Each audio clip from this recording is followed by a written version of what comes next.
Y para conocer un poco más de esta especie, ya estamos en contacto con Carolina Guevara, jefa del Santuario Nacional de Tabaconas Nambaye del Cernam. Carolina, buenas tardes. ¿Cómo están? Buenas tardes. Muchas gracias por la invitación. Hacerles llegar el saludo del equipo de la Jefatura del Santuario Nacional Tabaconas Nambaye. Muchas gracias, Carolina. Carolina es ingeniera forestal de profesión, es especialista en manejo de recursos naturales y gestión de áreas naturales protegidas. Tiene estudios de maestría en ecoturismo de la Universidad Agraria La Molina y una especialización en econegocios y gestión pública de la Universidad ESAN. Derecho Ambiental y Gestión de Espacios Naturales de la Universidad Agraria La Molina. Actualmente es jefa del Santuario Nacional Tabaconas Nambaye, como mencionábamos, en el Servicio Nacional de Áreas Naturales Protegidas por el Estado. Carolina, como decíamos al inicio de este bloque, el tapir es una especie que de pronto se conoce pero solo de nombre, pero tiene diversas particularidades e importancias. ¿Qué nos podrías comentar? ¿Cuál sería tu primer comentario acerca de esa especie del país?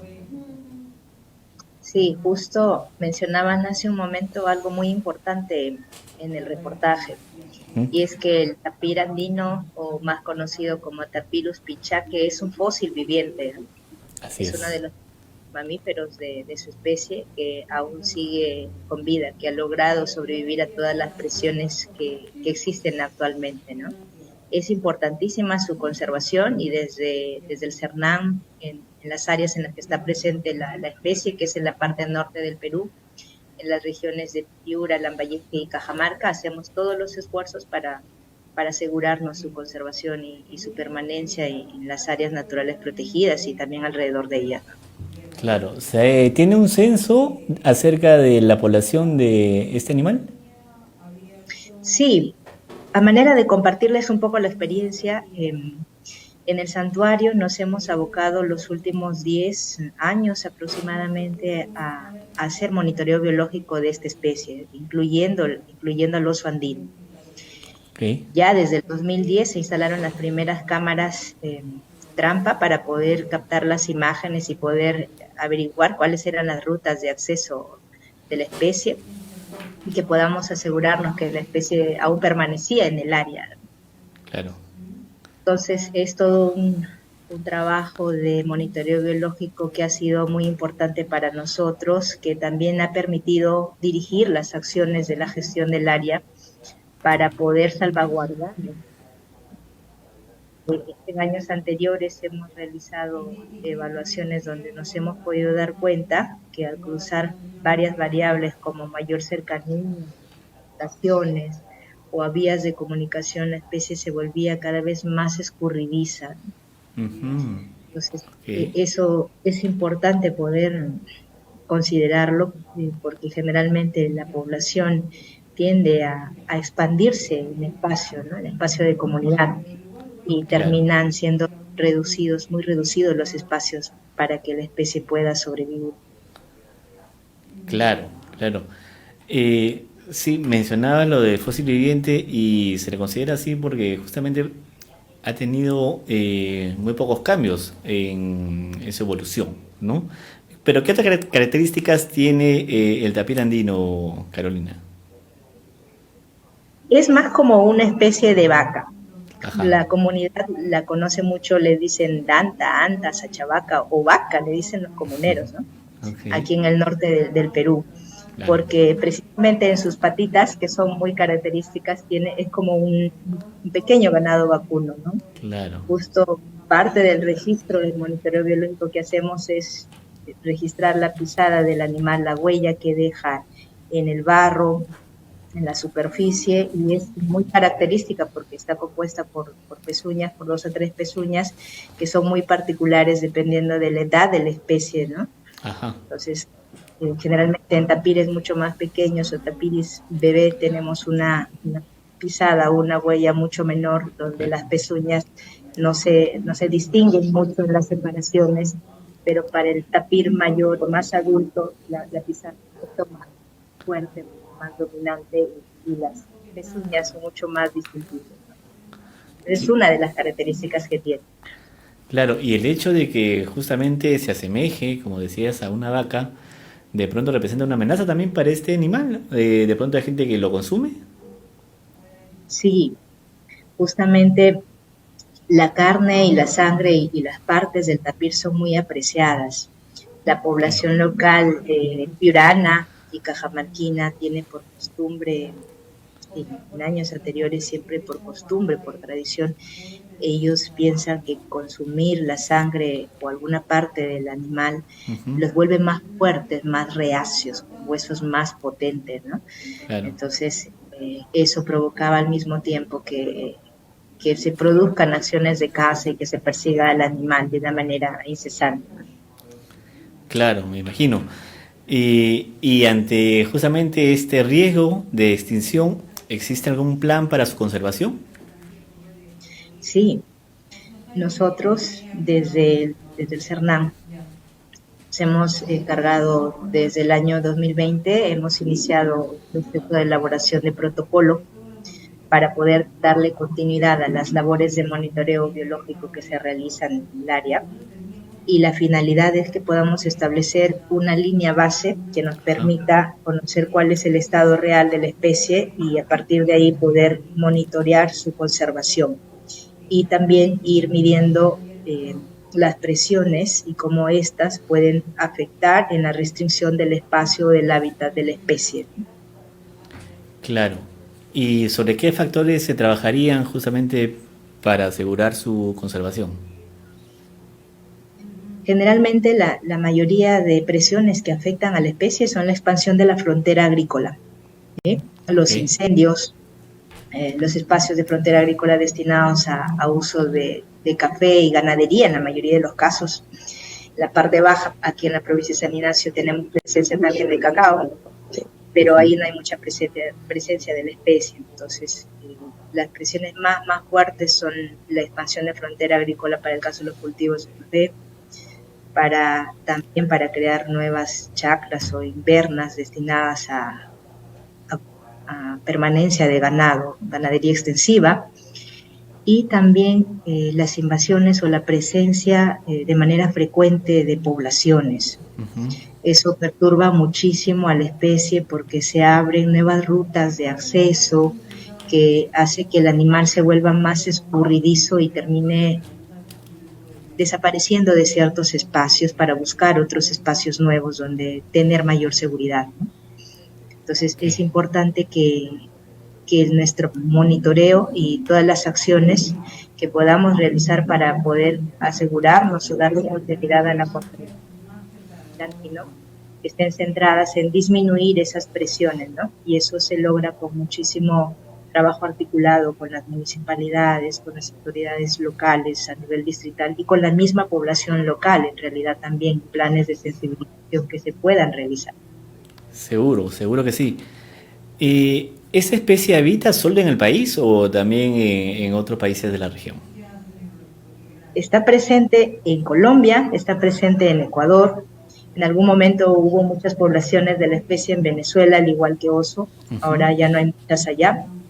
ok, Están cada vez más reducidos los espacios. La buena suerte que tenemos el Santuario Nacional Tabaconas Lambaye y un mosaico de áreas más de conservación a iniciativa de la comunidad que ha logrado que estas áreas o superficies boscosas puedan eh, retomar o que el animal pueda sentirse seguro de poder permanecer y regresar ahí, ¿no?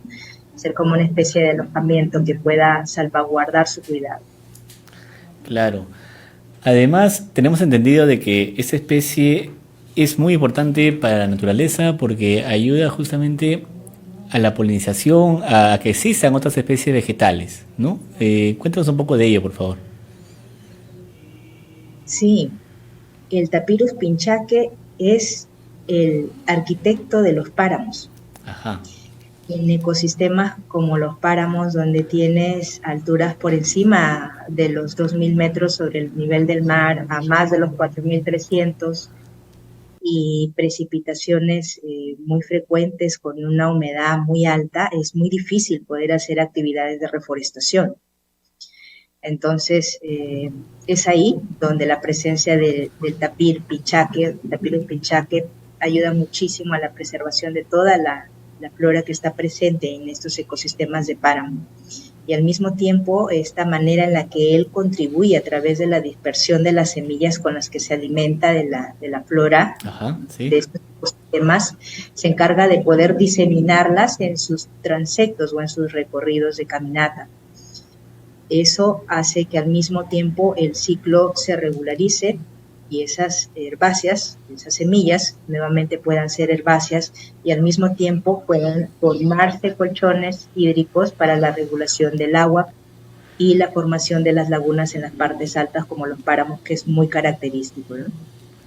Interesante, muy interesante realmente. Ahora que conocemos un poco más del tapir andino, de hecho se conocen algunas otras especies emblemáticas del país, como la isla de las rocas, el oso de anteojos, pero el tapir andino es tan importante, como mencionaba hace un momento, que está representada en una moneda conmemorativa, ¿no? Entonces, su preservación, su conservación está más que justificada. Y Carolina, cuéntanos ahora, como jefa del Santuario Nacional de Tabaconas, Nambaye, SANAP deben tener algunas otras líneas de acción. Cuéntanos en qué se desarrolla el trabajo que realizan aquí. Sí, generalmente los conservacionistas en años anteriores, hace muchísimo tiempo atrás, el conservar estaba muy ligado al hecho de preservar, ¿no? De no tocar los recursos naturales. Sin embargo, al transcurso de los años, con el paso del tiempo, nos hemos dado cuenta que parte de este conservar involucra que la comunidad se lidere en el propio proceso. Y este liderar a la comunidad en el propio proceso hace que los conservacionistas, como nosotros, que estamos muy pegados a estos temas, nos involucremos mucho más con la población local, ¿no? Y que terminemos siendo como un actor local más que ayuda al mismo tiempo a la población a poderse volver más cercana a otras entidades para que puedan cubrir necesidades básicas en diversos temas, las comunidades locales en los caseríos, en los distritos y a niveles de provincia, ¿no? Terminamos siendo como una especie de voceros en temas de articulación territorial. Claro, claro que sí. ¿Y qué otras especies son las que trabajan para su cuidado, conservación, aquí como jefa del Santuario Nacional de Tabaconas, Nambaye? Tenemos un montón de especies aquí en el santuario. Las más representativas son especies paraguas a las que denominamos nosotros son el tapirus pichaque y el oso andino, que son más representativas, mucho más grandes y vistosas. Claro. Pero tenemos patís, tenemos Azuma rufina, que es una especie de venado muy pequeño. Gallito de las rocas hay por todos lados aquí en el santuario, más en el distrito de Nambaye, muy cerca a la frontera con Ecuador, ¿no? Entonces tenemos pumas colorados, el famosísimo yaguarundi, que le conocen aquí en la parte norte del Perú también, ¿no? Entonces es un lugar como para que los invitamos a poder conocer. Ahora estamos también promoviendo otras rutas de acceso turístico en uno de los sitios que está muy, muy cercano al área. Claro. De hecho, es un trabajo también con la comunidad que busca también sacar adelante pequeñas iniciativas de monitoreo biológico que puedan ser vistas o ofrecidas también al turista como una huella de un tapir tomada directa en campo, ¿no? O un pequeño residuo de indicio de evidencia, pelo o un rasguño de un oso en alguno de los árboles en el transecto de la entrada. Son temas que estamos pensando incluirlos también para que puedan de alguna manera sensibilizar a la gente que visita también el área. Claro, seguramente que sí. Y finalmente, Carolina, si quisiéramos conocer un poco más del tapir, que es quien nos trajo a esta entrevista tan interesante, ¿cómo podríamos conocer un poco más de esta especie? Nosotros los invitamos a visitar el santuario. Ajá. Vengan y estamos, el Santuario Nacional Tabaconas Nambaye está en la provincia San Ignacio, superficialmente el área tiene 32,000 hectáreas, está en los distritos de Tabaconas y de Nambaye, ¿no? los invitamos gustosamente acá. Estamos promoviendo desde el año 2017, en realidad, varios estudios de investigación aquí, en alianza con algunas universidades. Estamos listos a poderles dar las facilidades y la información para que, en el caso de que tengan el interés de poder contribuir a la conservación de la especie y desarrollar alguna línea de investigación aquí en el área, sean bienvenidos. Y también los invitamos a poder visitar nuestro portal institucional. Tenemos ahí una guía metodológica que habla muchísimo sobre toda la experiencia de monitoreo que se ha realizado en el Santuario Nacional Tabaconas Lambaye, y es de libre acceso, ¿no? Pueden descargarla totalmente gratis de la plataforma del CERNAM. Muy bien, Carolina, muchas gracias por atendernos el día de hoy y ha sido una charla muy interesante. Que tengan muy buenas tardes y que continúen con la labor tan importante que hacen en el Santuario Nacional. Muchas gracias, les agradezco. Un abrazo, nos vemos. Igualmente.